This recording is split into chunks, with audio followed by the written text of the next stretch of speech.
Yazmin Jauregui versus Iasmin Lucindo. But I feel away, AJ, because I'm a man who has been praising Yazmin Jauregui for quite some time here. I'm a man who's been saying, watch out for this fight. In the pre-show, I said, watch out for this fight. Even in the show before the pre-show, where we're like previewing the pre-show, I was like, oh, that's going to be a fun matchup. Watch out for it. So when I hit the Twitters and it's, the fight's coming up, and they're starting to scrap, and everyone's like, who are these? Who is this Mexican girl? Who is this, man? Who are these two women just throwing heat, throwing absolute bombs at each other, right? And I'm like, I hope you watched the show. Clearly, you didn't watch the show because you didn't know. But if you watched the show, you would have already known this was going to be a banger alert. The only reason I couldn't make this as a sleeper is because it was so high on the main card, which obviously Dana White knew what he was doing right there. Now, AJ, I do have to give kudos to somebody. I do have to give props to Yazmin Lucindo because I said incorrectly she's going to be working for that takedown. There's a vastly superior, how would you say? Yeah, basically, Jauregui is vastly superior when it comes to the hands. Lucindo is superior when it comes to the grappling, striker versus grappler matchup.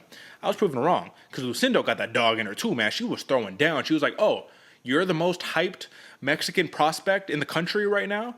Oh, okay. I'm just this 20-year-old Brazilian girl, and I'm going to come here. I got more experience from you, and I'm going to sit down in the pocket, and we're going to bang. We're going to scrap, and we're going to see who gets the better of them. Now, AJ, was there any doubt in your mind that Yazmin Jauregui loses this, or that she would have won the fight? Was there any doubt in your mind? Because to some people, they're like, well, Lucindo's landing the bigger shots, having the bigger moments. Yeah, Jauregui is outlanding her, and when you look at the numbers, you'll see Jauregui outlanded 87-66, so she outlanded her, but you can argue Lucindo landed the bigger shots. So what do you think?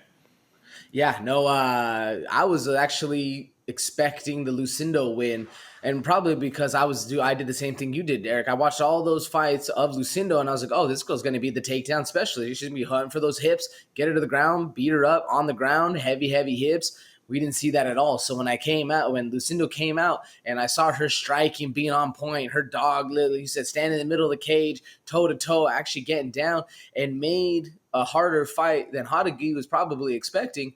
I was like, damn, Lucindo might have won this fight. I mean, I was happy I got the win on this one, but man, I was ready and expecting a Lucindo win, a split decision right here. But hey, either way, it went up to the judges, and all but one at least gave Lucindo one round. Yeah, absolutely. The controversy there was, did Jauregui? I mean, so basically, a lot of the judges, I think 2 or 3 of the judges gave Lucindo round 1 and gave Jauregui round 3. And a lot of people were saying that should have been switched. It should have been Jauregui round 1, Lucindo round 3. How did Jauregui win round 3? It's volume, man. Well-placed shots. She was landing with that left hook all day. Striking is crispy, man. And the biggest compliment that I took out of this being that I already knew that this was going to be a fun matchup. But more on the side of Jauregui, I'll be honest. Way more on the side of Jauregui than Lucindo. But the thing that gave me promise and gave me hope was that they're saying these are going to be 2 future contenders in the strawweight division. And I was like, man, well, would you look at that? That's why you tune in to the Bloody Water Podcast, because we know. Before all the other people know, we know. So you're welcome, folks. She's a killer. Both of these fighters are killers. I am just curious. Lucindo's a little younger. Who do you think has the higher ceiling between these 2 fighters?